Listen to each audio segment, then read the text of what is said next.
शुभ सकाळ बंधुने समस्त को आज मोर आज सकाळ समस्त को शुभ मनासूची समस्त आज समस्त आज दिन भल हुए भल हो समस्त सब कार्य श्रीकृष्ण को समर्पित हो। आज गीता श्रवण अधर्माभिभवात् कृष्ण प्रदुष्यन्ति कुलस्त्रिय स्त्रीषु दुष्टासु वास्नेय जायते वर्णशंकरः। हे कृष्ण हे वृष्णि वंशज जेतेबेले परिवार रे अधर्म प्रबल हो उठे सेतेबेले कुल स्त्री माने दूषिता हो जाती एवं सेमानंकर सतीत्व नष्ट होगा द्वारा वर्णशंकर बा जारज संतान जात हुअन्ति। सुंदर जनसमाज हेले समाज रे अर्थात सामाजिक जीवन रे समृद्धि एवं आध्यात्मिक उन्नति लाभ करा जाई पारिबो। वर्णाश्रमर व्यवस्था एपरि भाव करा जाइछि जे राज्य तथा समाज रे साधारण आध्यात्मिक उन्नति निमित्त आवश्यक उत्तम जनसमाज एतद्वारा सृष्टि करा जाई पारिबो। ए प्रकार जनसमाज स्त्री लोक मानकर सतीत्व एवं विश्वस्तता उपरे निर्भर करे। जेपरि पिला माने खूब सहजरे पथभ्रांत हो जाती सेहीपरि स्त्री लोक माने खूब सहजरे पतिता हो जाती। तेणु उभय शिशु एवं स्त्री सुरक्षा निमित्त परिवारर वयस्क लोकंकर सहायता लोड़ती। विभिन्न धर्म कार्य व्रत विधि पूजानुष्ठान रे स्त्री माने बराबर संयुक्त रहिले से माने आ पथभ्रांत हेबे नहीं किंबा सतीत्व नष्ट करिवे नहीं।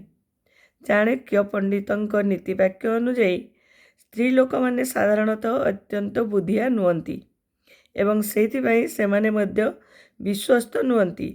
तेणु परिवार रे प्रचलित थिबा विभिन्न धार्मिक व्यवस्था अनुଯାयी सेमानंकु सर्वदा कर्मरत रखाइबा उचित एवं तद्वारा सेमाने सतीत्व एवं भक्तिभाव को धरी रखिपारे। फलरे वर्णाश्रम धर्म को बंचाई रखिबा निमित्त आवश्यक उत्तम समाज जन्मलाभ करिबो। ए वर्णाश्रमर व्यवस्था भांगी पड़िले यह स्वतः सिद्ध जे स्त्री लोक माने मन इच्छा काम करी अन्य पुरुष सहित अबाध मिलामिशा करिवे। फलरे जारज संतान जात हेबे। दायित्वहीन कांडज्ञान शून्य पुरुष माने मध्य समाज रे व्यभिचार सृष्टि करती। फलरे जनसमाज रे अनेक अनावश्यक जारज संतान भरपूर हो जाती एवं समाज रे अशांति विशृंखला कलह आदि देखा दिए।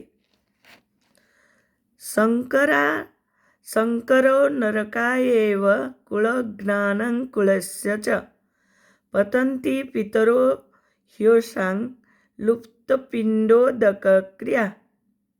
जेतेबेले ए प्रकार अनावश्यक जनसमाज अर्थात जार संतान मानकर वृद्धि लाभ करे सेतेबेले वंशरे एवं वंशघातक मानक पक्षरे नर्क भोग परिणति सृष्टि होइथाए। ए प्रकार दूषित परिवार मानकरे पितृपुरुष मानकर पिंड पानी लोप हो जाए।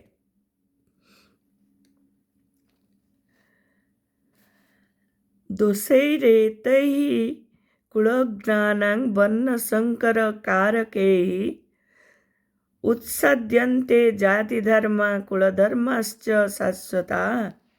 वंशघातक मानकर पाप कर्म जोगु समस्त प्रकार जाति धर्म और कुलधर्म नष्ट हो जाए।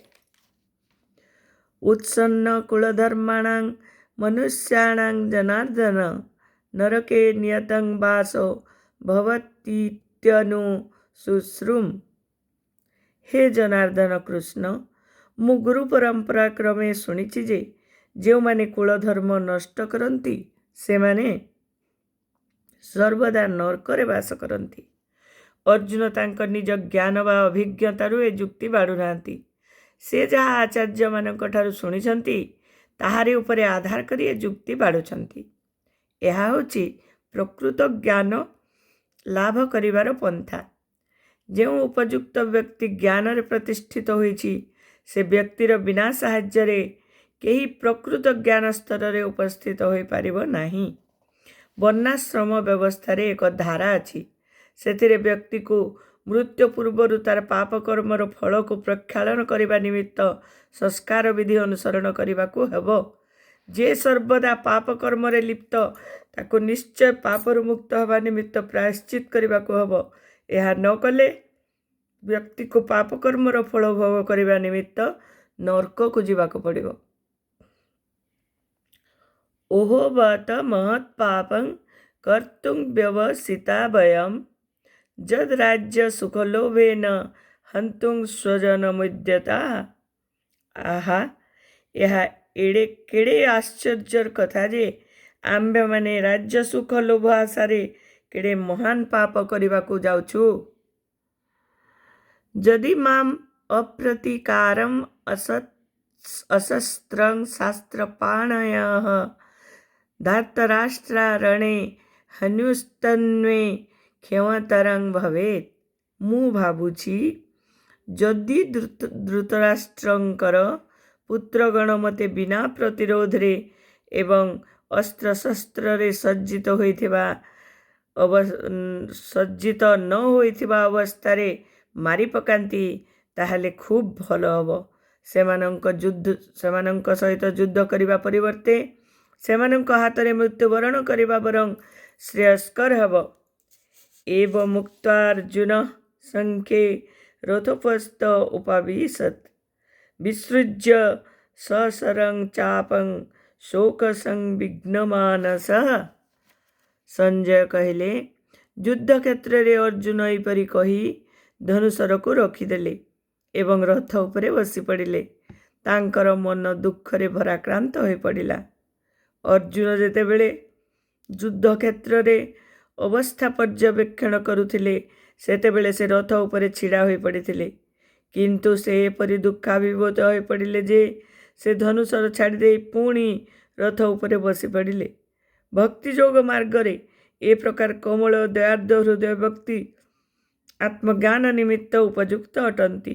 ଭକ୍ତି ବେଦାନ୍ତ ଭାଷ୍ୟର କୁରୁକ୍ଷେତ୍ର ଯୁଦ୍ଧଭୂମିରେ ସୈନ୍ୟ ଦର୍ଶନ ଶୀର୍ଷକର ପ୍ରଥମ ଅଧ୍ୟାୟ ଶେଷ ହେଲା। ରାଧେ କୃଷ୍ଣ। ସାଂଖ୍ୟ ଯୋଗ ଗୀତାର ପ୍ରତିପାଦ୍ୟ ବିଷୟର ସାରାଂଶ। ତଂ ତଥା କୃପୟାବିଷ୍ଟ ମଶ୍ରୁପୁନ୍ନାକୁଳେ କ୍ଷଣମ୍ ବିଷୀଦନ୍ତମଦଂ ବାକ୍ୟମୁବାଚ ମଧୁସୂଦନ।